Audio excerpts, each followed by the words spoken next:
we're actually going to pull on our next guest a little bit early because this is the man behind the gingerbread deck, one of our favorite repeat guests. Obviously he's not a Jackson Robinson, but he's but he's just as friendly. And here we have Mr. Kevin Reylek. So for anyone who doesn't know, Kevin. Kevin is the mastermind behind the Penguin Cards arm of Penguin Magic. He is the man who ideates and brings to life all of these fun decks that we've seen in 2021 and has shared some of the beautiful insight into what they have planned for 2022 with us. And I got to say, I am super excited. We already got some love here. You got C-Dub yelling Ginger Power. And I know that.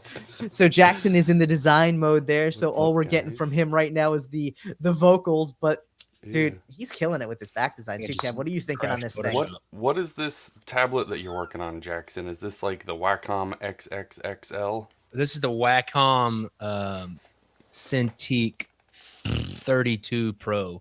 I had no idea they made them that big. I'm sitting here just like Photoshop. super impressed by that. It's intense, right? I popped into the stream a couple of hours ago and saw where the back design was, and then to come in now and see where it is, I'm just mind blown, man. The fact that you could put this together so fast and so well and everything is just like... Thanks, brother. It's nuts. Everybody knows that, though.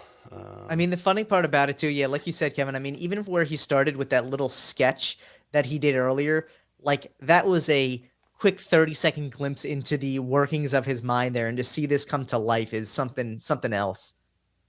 Dude, yeah. I'm loving the colorways on this, too. I hope it doesn't get too crazy. I mean, it's a Jackson Robinson original, so I'm sure it will. Yeah, these 24 Live decks are always really colorful. Dude, it's funny because like I can definitely see some of a similar colorway to the Lord Dundreary a little bit on the border there, which I love though. Like that deck also turned into something amazing. And for anyone who doesn't know, we're actually going to be giving away some of the Lord Dundreary limited editions from last year's stream. So if you didn't get your hands on those yet, we're probably going to give away a couple of those just for fun. So while you're on, Kev, I'm gonna wrap up the giveaway right here. It should be ending. Let's see what we got here. Where are we at? All right. Last call for everyone to get some entries in on the raffle. If you have not already, !raffle. Dude, honestly, so we looked at the oak nut last night on our top 3, and I had to pull out the gingerbread, dude, because I have to say, I know there probably wasn't any change between the oak nut and the gingerbread, but something about the gingerbread just feels so much different in hand out of the box versus the oak nut. And that's something I think you see with any deck of cards, regardless of printer. I've seen decks ordered to the same spec come out very differently due to just environmental factors of when the paper is produced and the printing in terms of like how much ink, color of ink, whatever, and then I'm sure temperature and humidity of ships and trucks and warehouses and like everything just makes these little impacts on cards and makes them feel different. Yeah, because the specs on them are exactly the same between oak nut and gingerbread. Which is crazy. And honestly, like oak nut still felt great in hand, but I noticed that gingerbread just happened to fan slightly better out of the box than oak nut. There was a little more uniformity to the way it spread. And granted, I'm not the most effective fanner, but it was really, really pretty impressively done. So, man, I'm excited for this giveaway because anyone who wins these half bricks from gingerbread, the gingerbread decks from you guys they're going to be happy with them. I mean, it's a great fun, like workers deck. You know who I think it's funny. Like I always try and think of like spokespeople who would be really good for like certain items. And George Iglesias? Oh, yeah. Huh? So George a couple years ago did a really fun like Christmas-oriented magic trick as well. And it was with like a Santa where like Santa, it was for children, but at the same time, somehow throughout the thing, Santa's pants disappeared. So I don't know how children-oriented it was. But at the end of the day, he has like the energy that I feel like seeing him use this, I'd be like, yeah, that's a perfect deck for George. Yeah, for sure. Yeah, he's a super nice guy. I've seen him a handful of times over the years at Magic conventions, just working at his booth, And then a few years ago, I was up in Columbus for a Penguin thing, and he was in town doing a lecture, so I sat in on his lecture, and Nice. a group of us had dinner and stuff. And yeah, just a super great guy, super smart when it comes to magic, and really nice. Twister Magic, I think, is the name of his Yeah, company, Twister right? Magic is So is everyone his check out Twister Magic and check out George. Yeah. Dude, yeah, he's done some cool stuff, but I feel like he's the kind of guy who like has the energy to be like, dude, he'd get on here. He has that infomercial energy, is what it is. So for everyone out there, I'm gonna be wrapping up the raffle right now. Let me get over to the button here so I can click it. We got 93 entries on this one, so good luck to everyone. For whoever wins this, you're gonna be winning a half brick of the gingerbread playing cards from Penguin Cards, the new card arm of Penguin Magic, aka penguinmagic.com. So if you do not win these, but you still want a deck of gingerbread, head over to penguinmagic.com, check them out. You can still pick up a couple of the Oak Nut limited edition sets as well, which I have right here, which is absolutely beautiful. For $50, you're getting a gilded deck and a limited edition. These are actually limited to a print run of 250. I think last we looked, there were about 20 left. So make sure to jump on those quick. And now we're going to pick the winner for this giveaway here. Sweet. Let's see who we get. It should pop up in the chat for a second, everybody. So make sure to keep an eye out. And again, for any of the winners for today's giveaways, make sure, there you go. Havoc Reek, congratulations. You won a half brick of the gingerbread decks from Penguin Magic. So make sure all of the winners hit us up at show@deckinaround.com. Send us an email with your name and address. We'll get those prizes out to you within the next couple days after we recover from the live. But Kevin, how you doing, man? I'm doing great, man. How are you doing? I am doing well. Honestly, we're missing Steve right now, but I think he's probably on the phone reaming out Comcast would be my guess. But I gotta say, he definitely will. He's been having some interesting issues lately where his upload speed is all of a sudden being capped significantly. So I don't know what's going on in his neighborhood right now, but hopefully they get it straightened away soon. Dude, what's new and exciting for you, man? Welcome to the 24-hour live extravaganza. Thank you very much. I can't believe that you guys are doing this because I wouldn't have the energy. I'm gonna tell you, it's a tough one. It gets to be a little bit tough later on. You know, when you would normally go to sleep is when I think when you have the biggest struggle because your body's just like, what are you doing? Once you make it over the hump and delirium sets in a little bit, it's all uphill from there. Nice. Oh my god. Dude, Yeah, so what's new and exciting for you? Getting ready for the holidays here? Yeah, getting ready for the holidays, just trying to close out the year, and really just going into full focus for 2022. Well, kind of once we hit Black Friday and did all the launches there, because we had 3 deck releases in November. At the beginning of the month, we did the Roasters, the Coffee deck, and then towards the end of the month, around Black Friday, Cyber Monday, we did the Gingerbread and the Spacecraft. And so since then, you know, kind of all of December is much more focused on getting 2022 in the way. So that's kind of a weird thing about my job is I'm always thinking like a few months ahead of what the actual calendar is. So yeah, I'm like, the fact that Christmas is a week away just seems like really strange because it just sneaks up because you're always just kind of like, oh, well, now what's coming out in January, you know?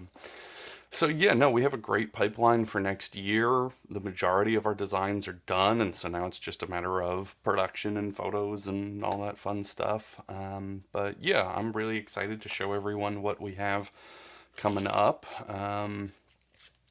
I could probably do a sneak peek here. We have this one called Pegasus coming out, and we don't have an exact time yet, so I don't have a release date, but we'll show you. This will be one of our next custom releases. Pegasus, this is designed by Drew Hughes.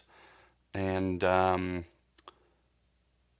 Neural asks, what happened to the Cannibal 10-year anniversary? 2021 was just super busy, so any, like, personal pet projects I didn't really have time for. For anyone who doesn't know, Cannibal is a magic trick of mine I put out on a DVD back in 2011. And so I was like, oh, maybe I'll do, like, a Cannibal 10-year thing. And that would be really cool. Time. But maybe I'll do a Cannibal 11-year. But so yeah, Pegasus will be coming up next. A different vibe from Drew Hughes. He designed the Jellyfish deck and Ace Invaders and a few other things with us this past year. I'm excited for this deck. Me too. I really dig it. So there's the back design. Nice.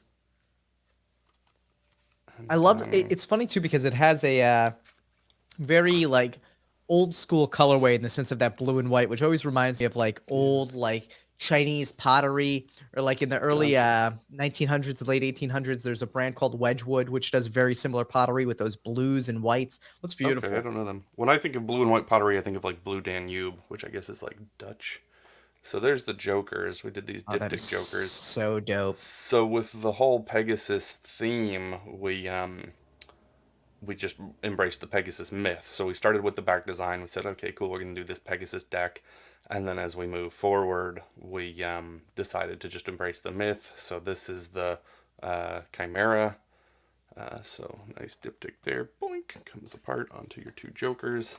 And then all of the courts, let me just pull out a few random ones. They're all different. All the courts are representations of Bellerophon on the jacks, who was Pegasus's rider. So there's the Jack of Hearts. And then all of the queens, it's too early in the day, are, Nice. shit, I can't even remember her name now. It'll come to me. Lady Me. Pegasus. Lady Pegasus, Greek god. She was the wife of Poseidon, and Poseidon is on all the kings. Got him right. Someone will correct me in the thing. So there's your answer for how the year's been going. I can't even remember anything anymore because my brain's just on Dude, I don't know how you overdrive juggle plus all that shutdown. stuff though, to be honest. Like that's a lot of decks. I mean, between you and Jackson, you two probably have put out more decks in the past year than a lot of brands put out in 5 years. But I'm always Sure. astounded by both of you keeping all of that on track. And I know Jackson hires a great team of people to help keep him on track there, but you're pretty much the man behind the scenes for Penguin Cards for the most part. Yeah, pretty much. So we do have, obviously we work with a lot of different artists. So like I'm not like Jackson where I'm personally am drawing out all the decks.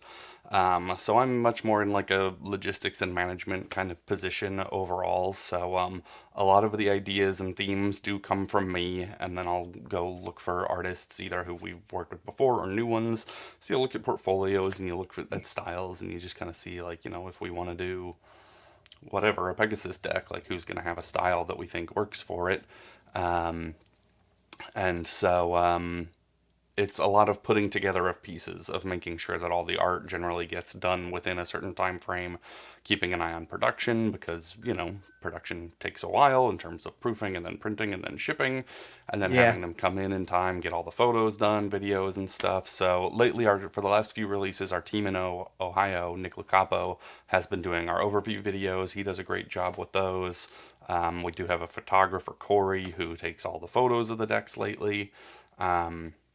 So it's not all just me here in this office doing everything, but I definitely have my hands and fingerprints all over every deck, and mostly I'm making sure that all of the various pieces that come into producing and releasing a deck hit at the same time, so that when we launch them on whatever day, that they are in the warehouse ready to go with six-pack boxes and free stickers and whatever else it is that we're doing, and then we just flip that switch. Yeah. Dude, I love though how much you've really put into this whole idea with what Penguin Cards is not only becoming but going to become going forward. And I think in the past couple months especially, we've seen such a fun vibe from a lot of your decks. With the last ones being Spacecraft. What Yeah. was that whole process like for you? Did you really find that these fun decks were a different vibe than some of the decks you guys have done in the past, like the more traditional, like honeybees and stuff like that? Yeah, and that's the thing of trying to find, because we are such a broad brand. Penguin's been Yeah. around for like 20 years as a magic shop, and we've been producing decks since 2015. And for those first few years, we would do a few decks a year, either direct release or through Kickstarter. And when you're doing Kickstarter, that of course limits how many decks you can make in a year. And so we said, Erica, can the Pegasus deck smell like clouds, please? They've already been Oh, printed, but if we can find some sort of cloud perfume or something, there you go. we'll spray it on there. Um, so, man, I'm just losing my whole train of thought. I got good sleep last night, too. It's Saturday, so I was like, oh, good, I can get a lot of sleep. I rewatched The Matrix last night. Got to rewatch the trilogy in order for the fourth one coming out soon. There you go. Um, but no, truly, remind me what we were talking about. We were talking about the idea behind, drawing some of these fun cards and how that kind of Oh, played yes, yes, out yes. versus the usual process of things like honeybees and more traditional styled cards. Yeah, that was a conscious decision to go very lighthearted with a lot of the decks for 2021 because it was a gap that we saw in the market. We saw a lot of people doing like super edgy, super serious, super foil, and that is great. And we're going to do more of that moving forward. But we were like, hey, Penguin has like a fun vibe and kind of style already anyway. We said there's kind of this gap in the market of people who aren't really doing sort of more of these embrace your inner child decks. And that's been fine. I think there's been a certain level of the audience that have been really into it, that they're like, hell yeah, I love Spacecraft or Ace Invaders or whichever of the more lighthearted ones we've done. But it doesn't seem to be hitting what a majority of customers are wanting, and that's fine. So we're glad that we tried it, but moving into next year, we are more or less taking a more serious tone. We do have a few other fun ones still that are a little more lighthearted, because my view on it is ultimately they're playing cards, and we don't really cater much to cardists. Not that we don't want to, not that we don't want cardists to use our cards, but the designs for cardistry, and you've seen a few other companies out there do this, where they're like, oh, cardistry's getting big, let's make a cardistry deck, and so they slap the word cardistry on it, but the cardist audience smells that from a million miles away. The cardistry Yeah. audience is very much into authenticity, so unless we work and collaborate with a really talented cardist who guides the design, we're not just going to do a design and be like, hey, this is for cardistry. So like, yes, any of our decks are for cardistry. I think anyone who does cardistry could use our cards successfully. But yeah, in terms of the designs and where the designs come from, I don't think that's something where just anyone can be like, I made a cardistry deck and like I'm gonna sell 20,000 of them. I don't think that market works that way. So, for us, trying to kind of straddle the line between magicians and collectors is tough because magicians have sort of a set of criteria and pricing that they want to see with decks, and collectors are a whole different thing. Like magicians don't want to use a 10, 15, $20 deck day in and day out. Whereas collectors obviously want limited and high end materials and all that sort of thing. Oh, Neural's asking if I'm affiliated with HOPC in any way anymore. Not aside from still being friends with Alex. So yeah, I used to work full time for Blue Crown. And then HOPC when we spun that off, and so worked there for several years, and then in 2015 jumped over to Penguin, and I've been with Penguin full time since then. But Alex and I still catch up every now and then when he has a second with all his world traveling and everything. But yeah, straddling that line between magic and collecting. And yeah, we just thought it was kind of a fun, interesting idea to do those lighthearted decks for 2021, see how they hit on the market, and then, all we can do from there is kind of make our decisions of what decks we want to keep doing. And I think that's an advantage of putting out so many decks. We've been on this deck a month schedule now for a little over a year. Yeah. And it's been really cool to be like, all right, these are decks that did really well. These are decks that only just kind of broke even or whatever. Yeah. I don't know if that answers it. Oh, it definitely does, man. And I think, it's interesting to see though that whole idea behind it. And like you said, there's so much that there's so much authenticity that has to go into the brand for people to really understand what is going on, what the deck is about, what the brand is about. Because again, it's so easy for brand identity to get confused. And when you do try and jump between so many different areas, that authenticity plays it up. And I think that's probably part of why Penguin has done so well this year, because you are a fun brand, you are a magic brand. At the end of the day, probably a large portion of who is buying Penguin non-download products, a lot of these gimmicks and things are probably kids getting into magic. There's probably Yeah. a demographic range that skews towards younger children for magic gimmicks. And so, A bit, yeah, and that's something like as I mentioned, we have such a wide audience because we do yeah, have beginners from every age range. So you have a lot of like kids and teens getting into Magic, but then you also have a lot of older folks who are in their 50s, 60s, whatever, who ages ago got a Magic kit, kind of ignored it through most of their adulthood, and then as they start having grandkids and nieces and nephews and stuff, they want to kind of get back into it. So yeah, we have this huge gap of age ranges and hobbyists, professionals, so you have anyone under the sun. And it's the same as why we sell so many different kinds of magic. You know, we sell card magic and mentalism and mind reading and stuff for kids shows and whatever the case may be. Because yeah, like we know that when we put out a mentalism product, that not everyone in our audience is going to buy that because not everybody does mentalism. And same thing, you know, if we put out a new coin trick, not everybody does coin magic.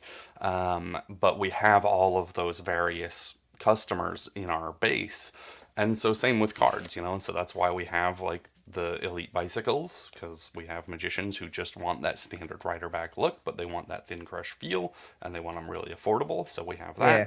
And then we know that like the people who buy those decks are not necessarily buying, you know, some crazy foiled thing that costs $12 or $15, and that's fine. And then obviously marked decks do well for Magic customers more or less, and so we try and throw in a few marked decks throughout the year. But same thing, there are some people who a marked deck is a total deal breaker. Like for me, that's a deal maker. I'm like, oh, marked deck, even if I think it's ugly, I'm gonna buy it because that's just me as a customer. Yeah. But then we have other customers who are like, oh, I love this, but I wish it wasn't marked because now I can't use it for games. And so there is no one size fits all deck of cards, I think, and that's why we have so many companies and designers popping up, especially since the advent of Kickstarter, who are doing so much cool different stuff. Because it's like, well, some people want a deck that they've printed a million of and that they can get readily by the brick every month because they're just going to burn through cards and throw them away. Yeah. And then on the flip side, you have people who want something that's, you know, one of 10 or 100 or however many units that's super special. So I love it. I love that it's sort of like such a melting pot of options and preferences and whatnot. Yeah, I think that's like one of the best things about the playing card world. Dude, without a doubt. And I think, you know, I know you've always had a big love for marked decks, and I know that's a lot of what got you into kind of cards and design and how you kind of lended a hand to the Nox original marking system. Now, looking at Jackson's back design that we saw earlier, did you see any options for marking there? Oh, always. You can mark any deck of cards for sure. Some systems are going to be quicker and easier to read than other ones. Um, but yeah, so like my general tips for anyone if they want to mark their own decks, look for things in groups of 4 because that can be used obviously for your suits. You have your 4 suits, so if you see 4 dots or something somewhere that you're like, oh cool, I can block out that dot or whatever, then that's a really great option for suit. But then same thing for values, because you can do a binary system, and we've done a couple of binary marked decks over the years. I think the most recent was the gliderbacks. And so because you have your 4 positions standing for 1, 2, 4, and 8, between those values, you can just kind of toggle those on and off to add up to any value since your king is just 13. And so those systems are obviously not as easy as like an openly readable system like our Marked Maidens or some of the other ones. But yeah, in terms of just being able to mark a deck to give yourself some information, totally. The other nice thing is looking for circles. So even something like the gingerbread, if anyone's familiar with like Deland marked decks and stuff, he uses a clock system where there'll be like notches, you know, he'll have a missing leaf or something in the various clock positions. And so, but you don't necessarily even need that in a deck design. Like you can just add a little line somewhere. So if I put a little line at the top of this snow globe, I know that that's the 12 o'clock position and that's a queen. And so if it's a 3, I can put a little line over on the edge and in the 3 o'clock position. So anywhere you see a circle in a back design, you can just kind of use that as a clock and just add in a little dot or a little scratch or something. So yeah, creating a basic marking system is not very difficult. The trickiest thing comes in putting it in a place where you can read it quickly and easily, because that's really important when you're performing magic. Like a super difficult to read marking system is tricky. Yeah, if it's like microscopically small or you have to squint and whatever. I do think Magic audiences have gotten a little spoiled on very easy to read marked decks, and I'll take part responsibility for that with the Marked Maidens that are super easy to read, and I'll also partly blame my friend Phil Smith for the DMC Elites, which are also super easy to read because people have found they're like, oh, that's like what a marked deck should be. And so Phil is really great as both a magician and a designer because he really kind of understands that balance of readability and camouflage, because you don't want the marks to be like so obvious that an audience just sees them without even trying. You do want them to be at least a little hidden. And for me, that's less about size and more about positioning if we're talking about an openly readable system. Okay. Because your eye is going to be automatically drawn to certain points in the deck. And so with like, this is a maiden, but it'll be a good example. Oh, this is a marked maiden actually. So this is marked in 6 places, but where wow. your eye is automatically drawn is this central rectangle and then these corner angels, and not too many other places. Like, yeah, if you really stop and like scan and read, like obviously you're going to see it and find it. But the marks are placed here in those areas where your eye isn't quite as naturally drawn. And so that's what we try and do with any of our other open systems. Coded systems you can get away with much more easily because it is a code and people aren't sitting there comparing one back design to another. So if they're just looking at one card back and they see like a dot over here, they don't know that that dot's not on every other card. One thing, a lot of people know the whole riffle test thing. They call it going to the movies, where you can take a deck and riffle it like that. So if anyone has bought a deck and you're not sure whether it's marked or not, just doing this, treating it like a flip book and seeing what changes is a good way to find one-ways or marking systems. And there are some decks that hold up better or worse than others to that. So yeah, but in terms of being able to mark Jackson's deck, nothing super specific comes to mind, but using those kind of thoughts and ideas and principles, absolutely that could be a marked deck. This doesn't give you marking ideas? The Bulldog doesn't? So Jackson, we did have a request as to what is going on. Steve? Hello? Steve's back. What's up, Steve? Bro. Steve, do you have YouTube loaded? Yeah, what? Can you mute it? Oh, no, it's not. I don't have the sound on. Oh, it was echoing through. All right, so you're good now. So Jackson, why don't you give us a quick update as to what you've moved on to here? Let's see. I have knocked out, at least for now, back design, and I'm moving on to the front of the tuck case. But part of the tuck case is going to be, I got to draw the icon of the whole deck, like the Tigers. The Kingswald Tigers had the tiger. I got to draw the bulldog smoking the Churchill cigar with the top hat. And I may end up, I may end up putting the bulldog somehow on the back design, but I don't know if I want to cover up the Union Jack that much. I know he's going to go on the front somewhere, so it's going to be kind of like, if I'll just sketch over this guy. So we'll have, let's see here. We turn the symmetry off. You'll have like,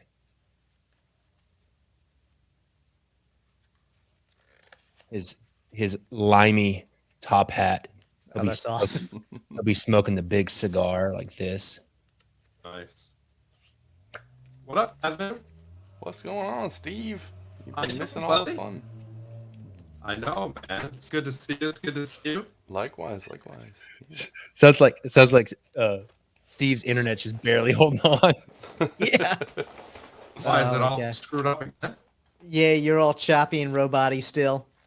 Oh, no. I'm literally on hold with Comcast. So normally I should be getting 40 megabits up. I'm getting under 2. Dude, that is brutal. Seriously, I should be getting close to probably gigabyte down, and I'm getting maybe like 190. Yeah, dude, your internet is struggling. Hopefully they can come up with an answer there. You sound like a robot who's like lost in the woods. It's terrible. Singing a sad robot song. Oh my god. This is what I'm gonna do for the rest of the day. Oh my god, please no. We still love you, though. We're gonna be here. for We you. do still love you, but oh my god. That's so funny. It'll be okay, buddy. It'll be okay.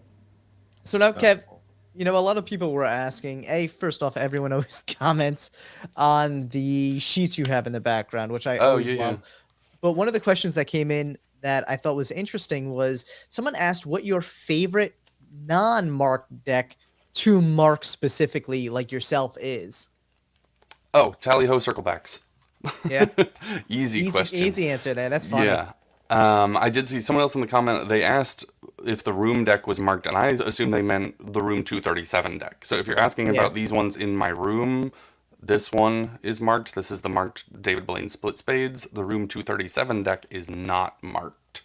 Okay. We are looking at possibly doing a V2 that is marked, but nothing is concrete there yet. So stay tuned for that one into next year. Very nice. So yeah, we'll hit the sheets and then I'll talk about marking tally hos.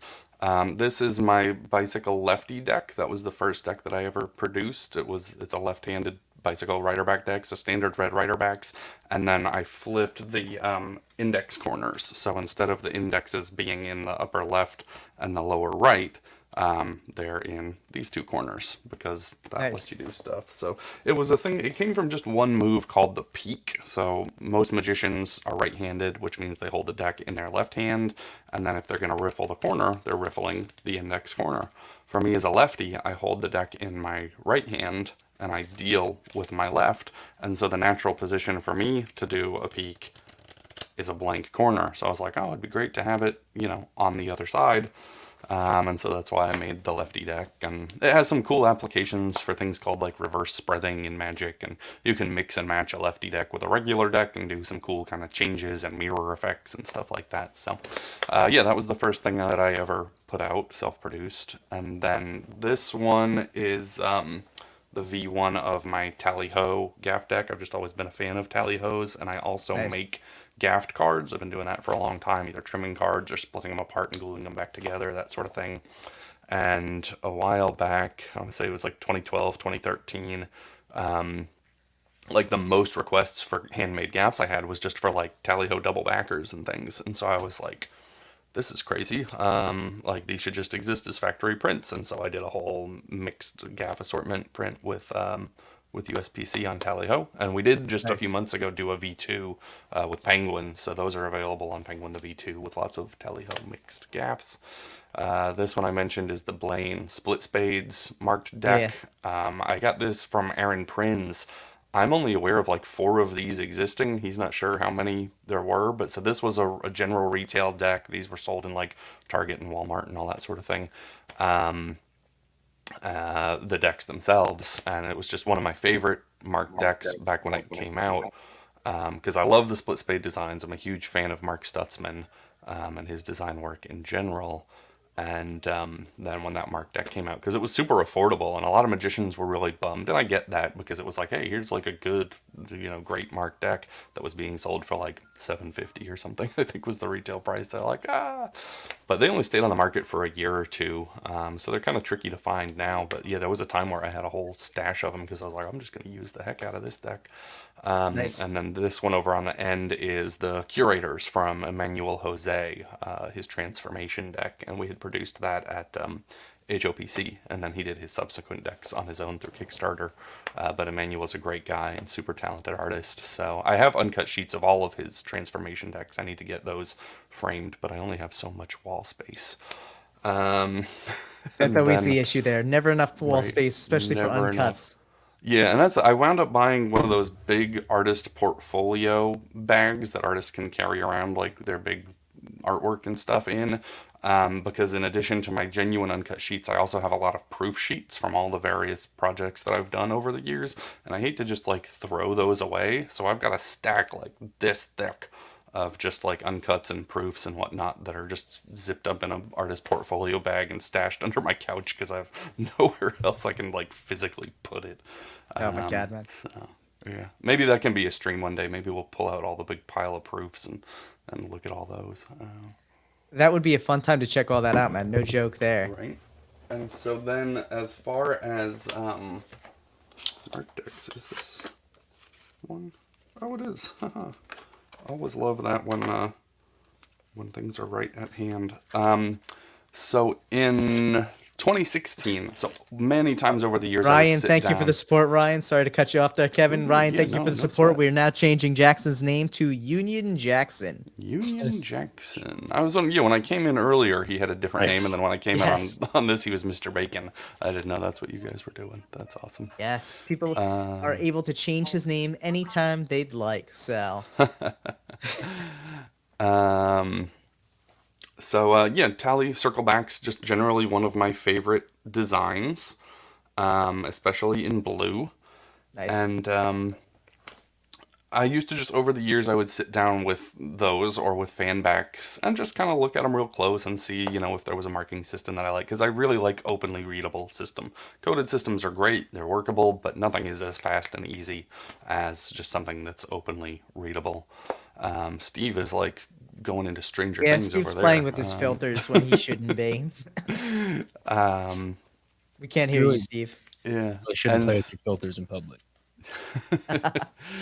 So, in early 2016, a few months after we had put out the white tally hose, we did the white tally hose at Penguin, which were just circle and fan back, but in an inverted white color scheme. I was just playing with them again, sat down, and was trying a whole different system. And I got about halfway through the deck, and then I just had a light bulb moment with a particular design element in here, the little grids, and there's 4 of them in the back design, and I was like, oh, wait, maybe this.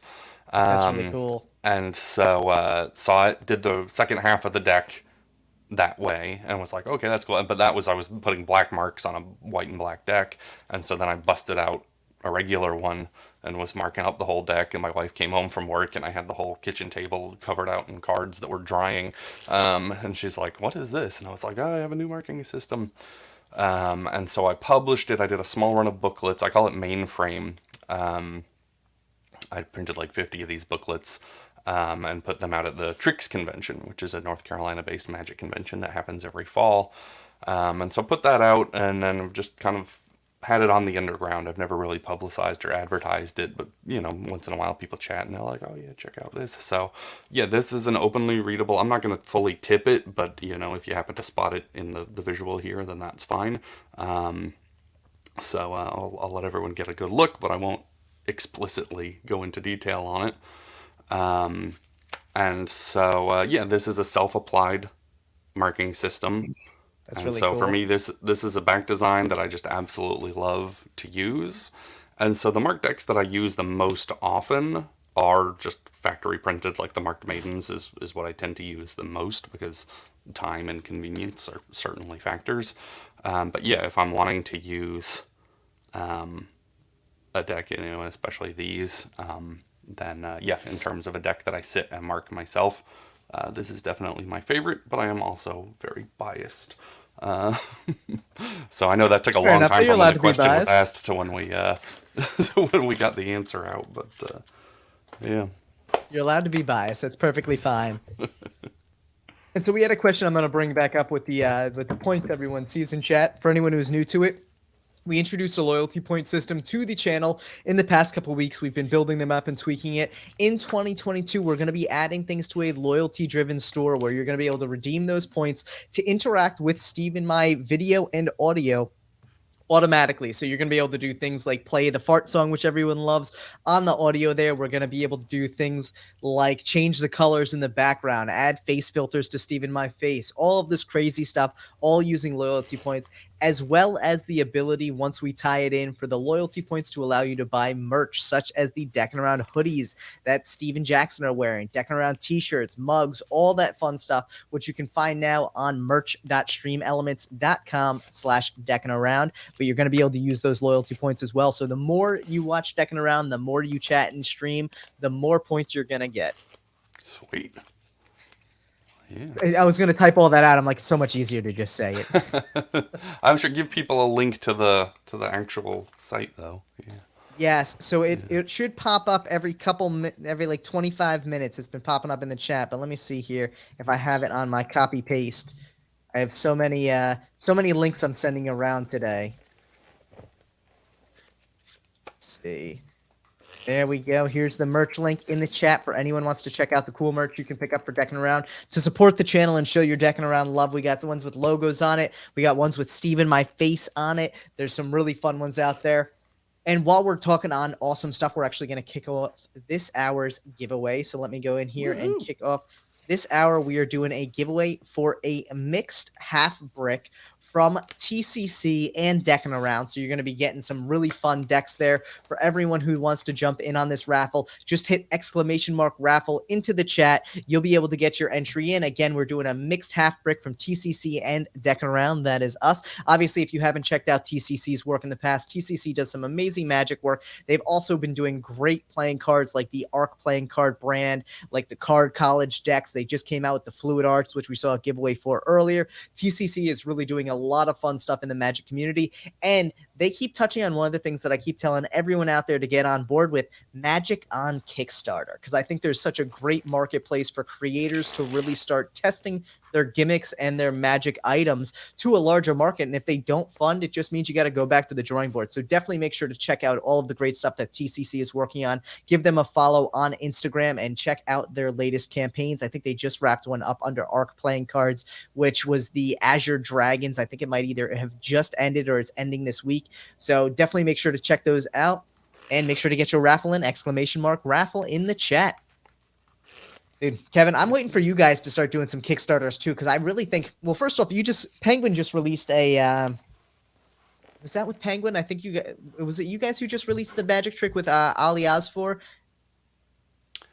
Maybe. Do you remember what the name of the trick is, or what the trick is? Let me go see. I don't remember the name of it off the top of my head because I am terrible with names. But that being said, has there been any discussion around Penguin getting into the Kickstarter game? Obviously, it's a little counterintuitive on the it's called Telepathic Jokers. Telepathic Jokers. That might be a partner program. It might have gone through someone like Murphy's or something like that. That, or I mean, we do. So Penguin has a thing called the partner program, which is our consignment option for physical products, or then people can put stuff out. So we have a lot of products that are exclusively available on Penguin that we didn't produce ourselves. They're produced by the artists and creators. So they film it and edit it. They upload to our site. We make the platform available to them, so then people can buy it on Penguin along with any other Penguin stuff. And then it's a percentage split. So they get most of the money. We keep some in exchange for hosting. So kind of like the App Store or something. You know, we're providing the platform, but they're doing all the work. So that one might be a direct Penguin release, but I'm not sure. I don't have my hands in a lot of the Penguin products that are download only. So if things come out that are strictly downloads with no tangible element, a lot of those aren't on my radar. So I'm focused mostly on the cards, obviously, but then I also do oversee production of our physical packaging. So things like these boxes, you know, these magnetic flat boxes and stuff. We do this sort of thing with our tricks as well. Very nice. Like we just put out a fun one from Andy Nyman that had a similar box. So I oversee the physical production of those. So those I have generally some awareness of. But yeah, a lot of the download only stuff. Thankfully Penguin has a team, and a lot of those are just not super on my radar. Understandable. And again, like I said, you know, you were working on so much stuff in the past year for cards. It makes a lot of sense that the Magic side of things is not a top priority on your side, in spite of being a magician. Cards by Stefan also said here, wasn't the Deland 100 by Penguin? It was. The Deland Centennial was honestly, so that was actually one of the first decks that we reviewed for Penguin, and probably still to this date one of my favorite, more recent marked decks, because it was so comprehensive. Like, I was shocked to see a deck that had such a comprehensive marking system. Yeah, and I mean that, you know, all credit to Theodore Deland. If you don't know him, Google him, Theodore Deland, or buy this book, this red one, Deland, Mystery and Madness by Richard Kaufman. Theodore Deland created so many magic effects and principles and marking principles that are still used today, even though he lived 100 years ago. So he created a lot of different decks, the most famous of which is this one, which was under many names. It first came out as the Dollar deck. This is an old one from when the Arco card company still existed. So I have a bunch of versions of this because this has been more or less constantly in print since 1913. So fascinating Wow. history just within this Deland deck itself. So yeah, it's known as the dollar deck. The most common name for it is the automatic playing cards. The rights to this were bought, so it went from Deland. Then a lot of his decks were put out through Adams, which was a magic company, and you'll see a lot of Adams stuff at like public magic shops and gift shops and stuff. Like they used to sell a lot of Nice. Adams stuff at like the magic shop in Disney World and that sort of thing. And then Adams, most of the rights to their stuff are now owned by Magic Makers, I believe. And so Magic Makers put out a version called the $100 deck, and I have that over here as well. So That's speaking really of cool. TCC, what I'm reaching for up here, I have one of their 100 deck things that looks like one of those cassette storage things, but it's made for decks. So I have that up here with just a bunch of marked decks in it. So there's the $100 deck, which this is the best version of this because it's a USPC modern print, and so the handling of it is just a lot nicer than a lot of the old ones.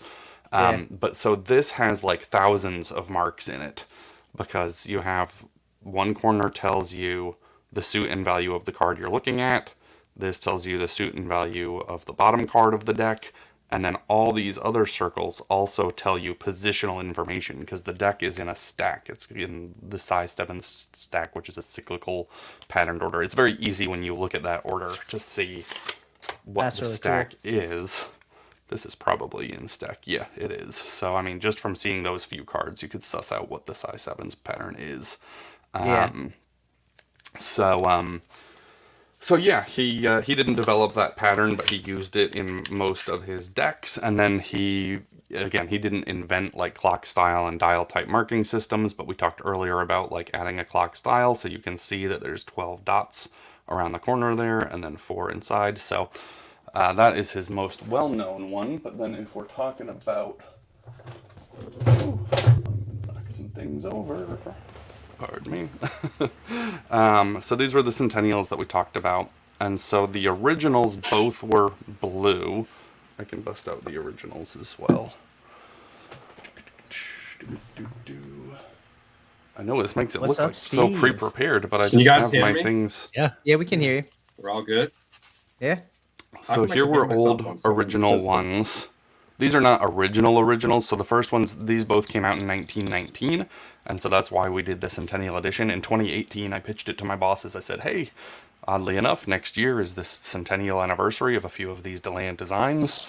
They're now in the public domain. I was like, it would be awesome to recreate these. So these are the original decks that the Centennial were recreated from. Like these are from my personal collection that that then I scanned these at super high resolution, and we worked with Phil Smith to recreate them.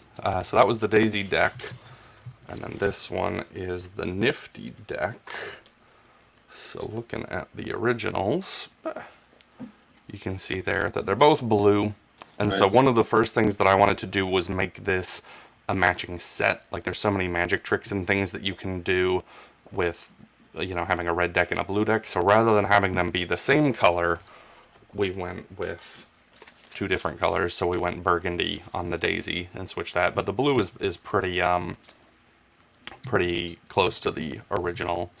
And then the other thing was the original Nifty deck has a lot more markings in it than the Daisy deck. The Daisy just has a few.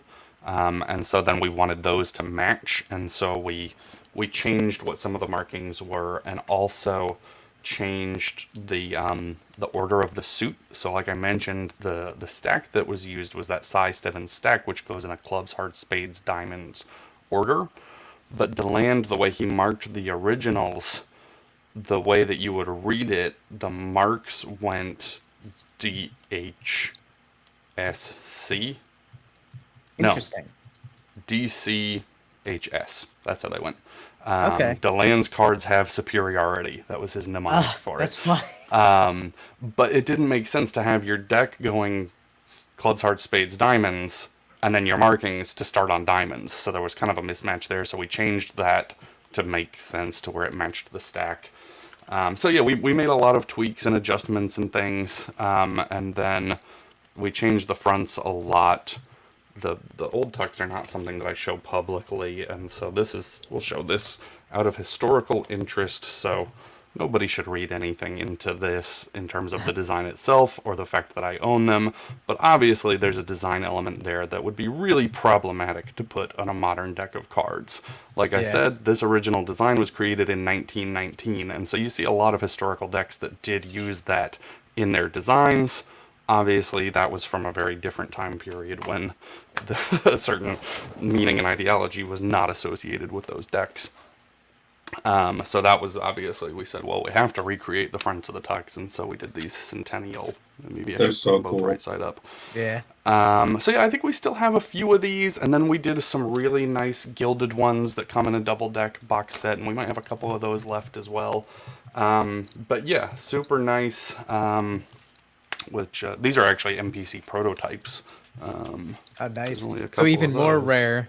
Even more rare, prototype edition on the bottom. Very cool. So these are the decks that I used to take photos and stuff for the campaign before we printed them. Nice. The penguin did do the Deland Centennial. There's the long answer to that question. Excellent. Honestly, it's such a fun deck, though, and I like how much history that brought to the cards as well. And obviously, there's a vibe to it of, the traditional styling, that old school feel, the old school printing methods as well, but with the newer, usability and probably longevity. I'm sure playing cards probably didn't last as long back when the Delands were originally printed versus now. I think, and what blows my mind, so with that original dollar deck / automatic deck, there's like over 12,000 marks in that deck. And I mean, this is obviously way pre-digital, so each of those had to be like carved into printing plates and whatnot, which is mind-blowing. Like for me, just checking, so with our Centennials, there's over 500 marks per deck. So still a far cry from 12,000, but yeah, there's like 10 marks per card in terms. So there's 5 pieces of information, and we replicated it top and bottom. And so even just checking the proofs for that, like getting the proof sheet on a full bleed design, there's no border to break it up. It's just a solid wall of noise. And so like I went through the proofs on these with a super fine tooth comb to make sure that we didn't have any errors in the marking systems. So I can't even begin to wrap my head around creating something with 12,000 marks and then not having the advantages of digital design and digital printing and all that sort of thing. Like for someone to actually have to like carve that and whatnot is just absolutely insane. And I mean, again, even like, especially back in those days, that carving, if it's off just the slightest bit, could change the impact of that marking. That attention to detail, that must have been insane. Absolutely insane. Yeah, totally. And so now, obviously, we were talking about the most impactful or the best marking decks, some of them that you've seen are the most intricate.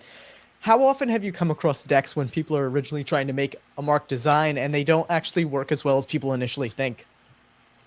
I mean, that happens because sometimes I think people throw it on there just as an afterthought to use as like a selling point where they're like, oh, and they're marked. And I think that depends on target audience. From what I've seen, there's been kind of a boom in marked decks on Kickstarter, which I like personally as someone who buys and uses a lot of marked decks. So it varies. I've seen some really clever stuff, especially from Destino. He did a really nice system on the 11th Hour decks that he did with Emily. Yes. Yeah, that clock-based system there. Yeah, because I love that it's a clock-based system, and it has, like, it's sort of like that evolution of clock systems that are over 100 years old. But he did it in a really new way. So there's really obvious ways to make a clock marking system that are then easy to read.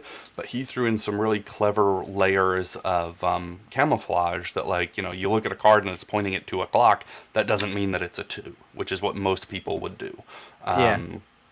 So yeah, that one was really clever. The worst ones I've seen are just when people do something that's openly readable, so they'll just put an A and an S or an A and a little spade symbol, and they'll just make it way too small. I've seen ones where the mark is like a 0.5 millimeter, and that's just not readable, like for anyone. Unless you have like perfect eyes. Vision. Yeah, but even then, like that's just such a small element. So a coded system, the marks can be that small because then you're just sort of looking for the difference between on and off.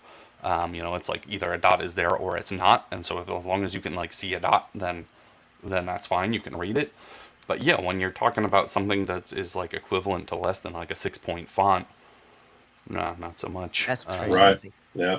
And that's where the DMC Elites are so good, because I think they were equivalent to something like a 40-point font. They're absolutely enormous. So you can read those from like easily 6 to 10 feet away, which is awesome.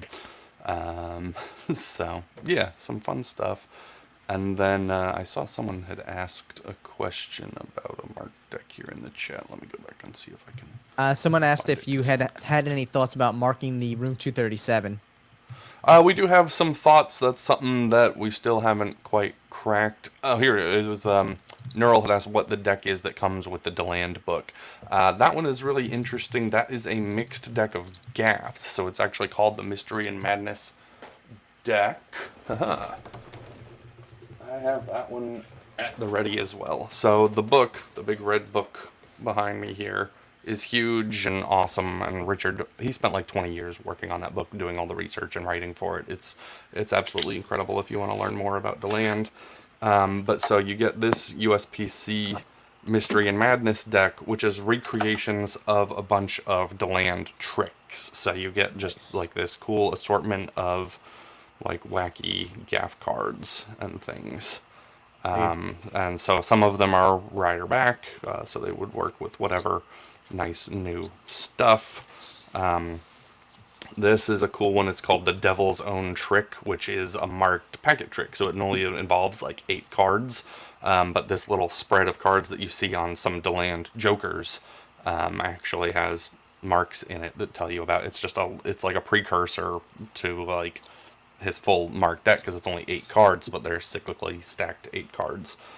So that's the one that comes with the book. And just to make it, I have no vested interest or involvement in the book. I'm just a fan and a customer. I didn't get the book for free or anything. I bought it. So I'm not trying to hype anything that goes in my pocket. And then Richard also with, I just like to be transparent about any of that stuff. Also, Kevin, keep going. I will be right back. Cool. Is he doing a bathroom break already? He might be. Man, that's number 2. Richard reproduced several other Deland decks alongside the book, so they didn't come with the book. So when you buy the book, I think it still comes with, if it comes with anything, it comes with that mixed Mystery and Madness deck. And then he did reprints of several other Deland decks as well, including the Dollar deck. He did one called the Wonder deck, which there are only 6 known copies of the original left known in existence. So he redid those, and then he printed one that had never been printed before. Deland had mapped it all out. He had designed it so all the information existed, but there had never been a print run of it. And so Richard printed those. So Richard, along with the book, did, I think, 4 different decks as well. I'm not sure of the availability of them. I think the book you can still get. I know some of the reprint decks, I think he only made a couple hundred of them, so those are probably not available anymore. Now, do you find that there's less books being created nowadays, or same amount? Or? I wouldn't say that. Books are tricky because they're the best value when it comes to Magic. Like, even if you're buying a Magic book for $100, generally there's so much in there. So the biggest thing is it's so easy and fast and inexpensive now to make videos. And I thought that was the case back in the days still of shooting on tape and then going to DVD and doing that, because it was like, hey, if you have a video camera and a computer and a DVD burner, you could put a product out.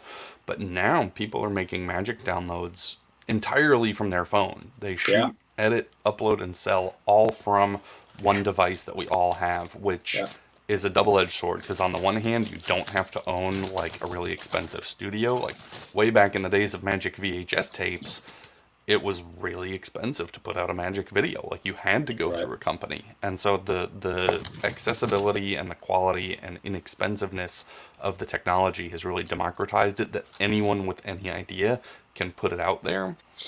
The bad thing about that is now, like, the output is unfiltered, so anyone with any idea, good or bad, can put it out there. Whereas, like, the old Magic video sets, you would buy from L&L Publishing a 3-volume set of whomever, Tommy Wonder, and the material on there was all real-world tested that had been, worked for, years or if not decades.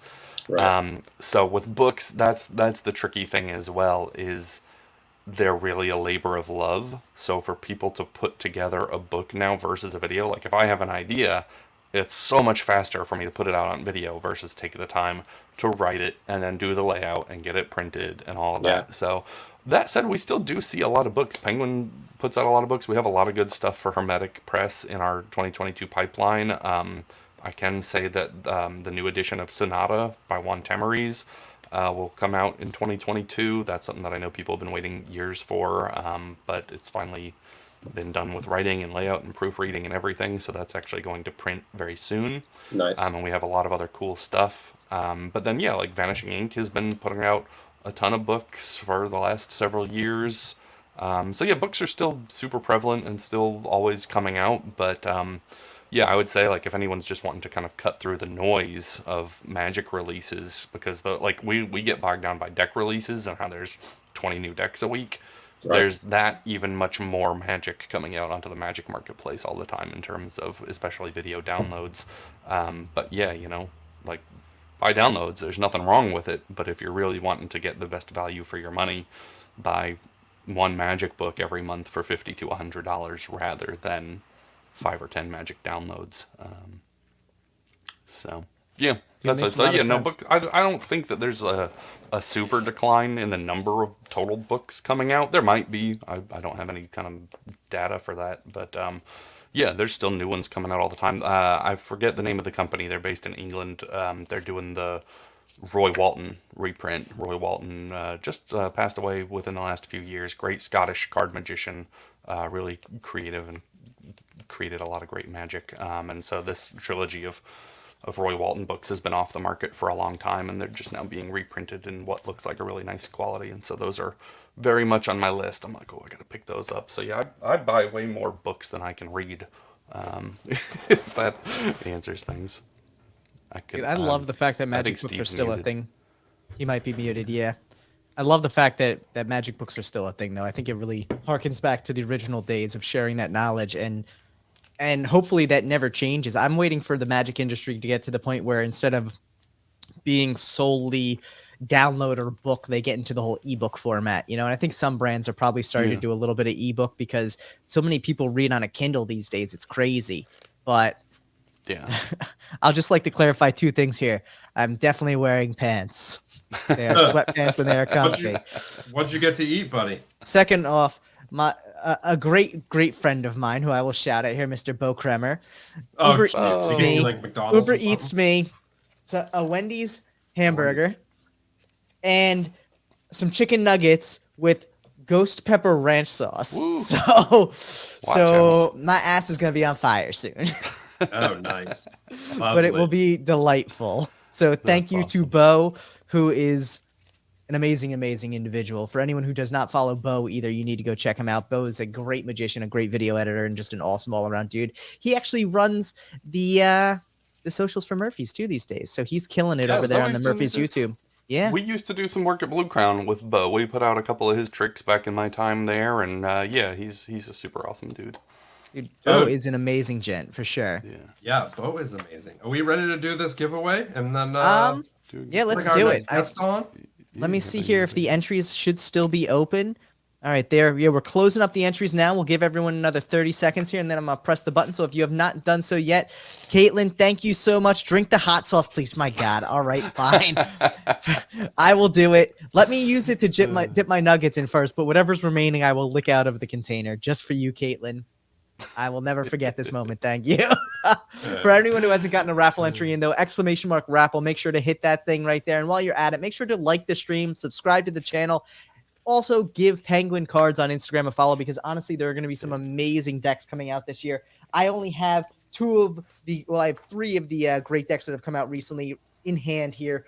The Gingerbread and this Spacecraft. But I'm going to tell you, if you have anyone who is younger and looking to get into Magic and you want to get them into cards, this Spacecraft deck is a phenomenal deck for kids. It's got such a fun vibe to it. Handles great. Same with the Gingerbread. Really fun.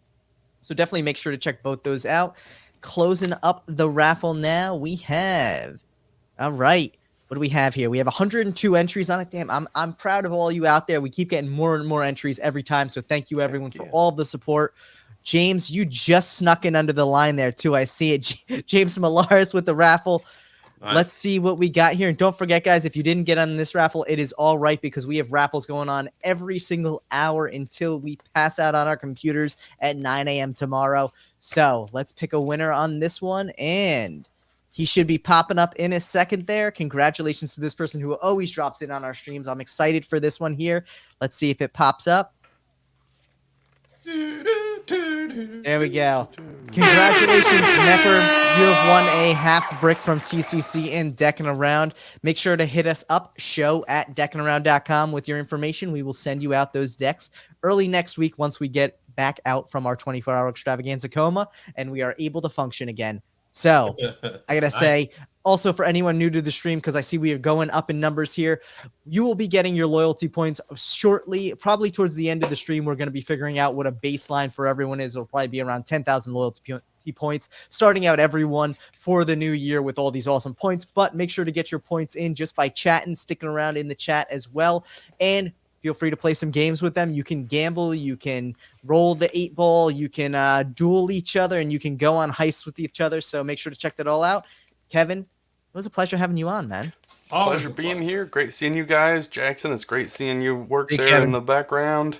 Good chatting with you. It's been too long since we've had some FaceTime. But yeah, It man, has. I'm excited to see the finished result from that deck, and I'm gonna of course pop in and watch some more of the stream. I'm not gonna sit here for all 24 hours because I'm not that crazy, but We're that I'll be- crazy, but hey, I'll be feel watching. free. Yeah. Dude, we appreciate it. Yeah, And and thanks honestly, everyone for the questions and everything. This has been super awesome. And we're going to definitely make this happen at some point in 2022. We're going to do a live with Kevin on how to mark a deck of cards yourself and really walking through and go through some of the detail of it. Maybe we'll have someone, pick a deck and run through, and we can do a little bit of a 15, 20-minute live just talking about marked decks and how they're usable and what works and what doesn't, so people can get a good vibe for it, because I think it would be such a fun thing for people to learn. Heck yeah, why not? Let's do that. All right, man. Well, Kevin, thank you so much for coming on. We appreciate you, man. And Thank have a you happy guys. holiday. It's been a blast. Yep. Have a good Absolutely. one, everyone. See you later. See you, Kevin. Bye.